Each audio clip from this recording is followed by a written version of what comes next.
Je pense que personne n'a été éliminé volontairement. La preuve, il y a plus de 100 et quelques candidats déclarés qui ont retiré leur dossier. du lu ñuy laam-laame candidature boobu dina am inshallah parce que candidature du Khalifa Sall lépp mët na. Je sais que ma famille a été choquée. Je sais que mes amis ont été choqués. Nous constatons ici tous ensemble que sur ces deux plans, le président de la République a échoué. On n'en attendait pas plus, évidemment, d'un gouvernement dirigé par un lion qui dort et un Premier ministre qui passe tout son temps à danser le maras. Je vous remercie. Pour moi, ñi goré ñu ngi goré ba tay. Amna ñoo xamné sen carte 10 000 yobbu ko 20 000 sama gaay 2012 ba légui élection bu ñu dem ñu gagné len. Donc faaw ñu xaxar. Nous ne sommes pas le peuple, nous sommes une partie de ce peuple. Ce peuple est dehors, ce peuple manifeste, ce peuple est en colère. Vous ne les avez pas entendus, c'est votre droit. Vous les retrouverez ce soir dans vos foyers. Vous savez, au lendemain de ma défaite, j'ai néanmoins proposé au président Macky Sall de l'aider. Mais je me suis vite aperçu qu'au lieu de se placer dans cette direction, il avait choisi de me combattre. C'est l'échec de cette année de gouvernance qui justifie tout ce que nous sommes en train de vivre actuellement. Nomination rakku président de la République jël xaalis bu toll noonu teg ko ci ay loxoom te Sénégal nekk dëkk bu nga xam ne nii Sénégal yëpp ñoo ko moom loolu dafa tey xel. Asseyez-vous. Merci à tous les auditeurs d'e-Radio et bienvenue dans 219. Le journal de la présidentielle. Devant ce micro, Migui Maram Ndiaye, dans l'actualité des candidats à la candidature, le mandataire de Khalifa Ababacar Sall va se rendre ce lundi au Conseil constitutionnel. C'est pour déposer sa déclaration de candidature. La coalition Taxawu Sénégal à Khalifa Ababacar Sall avait reporté ce dépôt en raison du lancement de la plateforme opérationnelle de sécurisation des élections pose de Mame Adama Gueye. Autre candidat qui va déposer son dossier de candidature ce lundi, Pape Diop. Le leader de Bokk Gis Gis part sous la bannière de la coalition Pape Diop président 2019. Et pour finir avec les candidats à la candidature, parlons de Moustapha Guirassy. Le député candidat de la coalition Guirassy 2019 a été investi hier. Analysons maintenant les forces et les faiblesses du candidat Macky Sall et de ses opposants.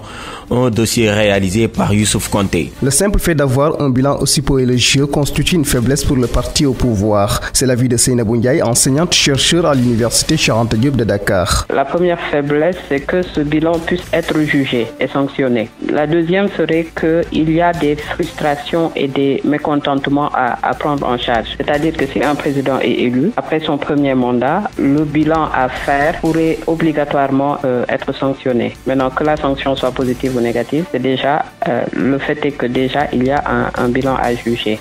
L'autre faiblesse serait aussi qu'il y a eu des promesses électorales, qu'il a eu le temps de respecter ou pas. Là aussi, ça peut être une faiblesse. C'est-à-dire que s'il y a eu des promesses électorales et que ces promesses n'ont pas été tenues, le bilan pourra aussi être en sa défaveur. Pour Ibrahima Silla, directeur de campagne de la coalition FIPO, le candidat Macky Sall a certainement commis une erreur en instituant le parrainage citoyen.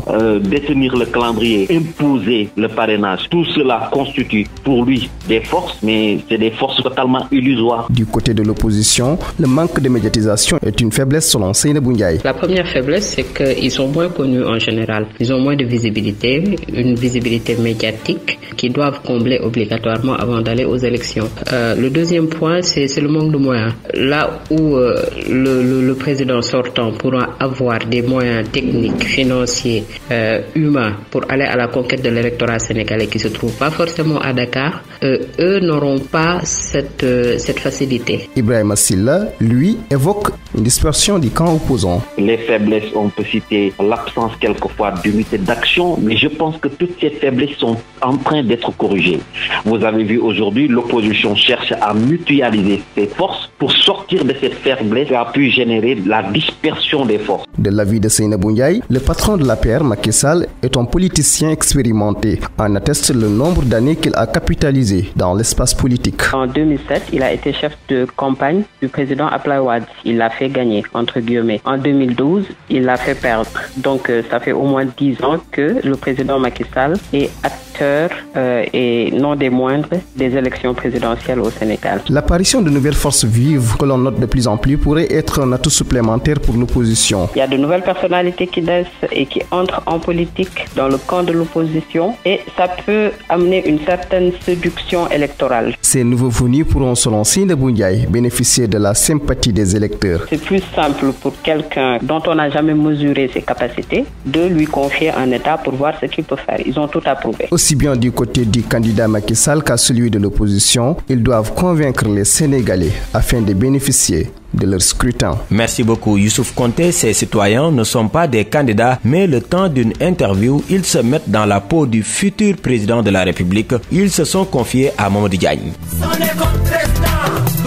À moins de 100 jours de la présidentielle, des Sénégalais se mettent à la place des candidats et étalent leur programme. Si j'étais président, vu que le Sénégal a beaucoup de terres, en partant dans le Saloum ou bien apte à s'adonner dans les travaux champêtres, franchement, nous allons moderniser ce secteur. Je voudrais réduire la pauvreté, assister les familles pauvres. Si j'étais président de la République du Sénégal, j'essaierais de développer 3 axes dans notre programme. Le premier axe s'articulera autour de l'économie, donc surtout dans le domaine des activités extractives. Comme vous le savez, aujourd'hui, avec la découverte des gisements de pétrole et de gaz, on essaierait de revaloriser ce domaine. Pour eux, l'éducation, l'insertion des diplômés et la sécurité seront au cœur de leur programme. Aucun pays ne va se développer sans une bonne éducation. Nous allons moderniser ce système pour permettre à tous les diplômés professionnels de trouver des emplois sur le marché, pour leur permettre de contribuer à développer notre économie. Le problème de sécurité aussi, ça pose problème ces temps-ci. J'aimerais bien aussi mettre des dispositifs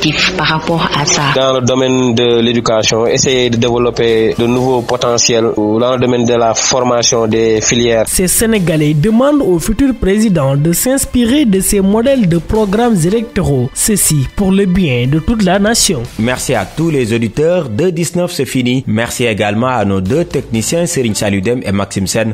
Retrouvez tous les numéros de 2-19 sur votre site www.emedia.sn. Était devant ce micro pour la présentation Migui Maram Ndiaye.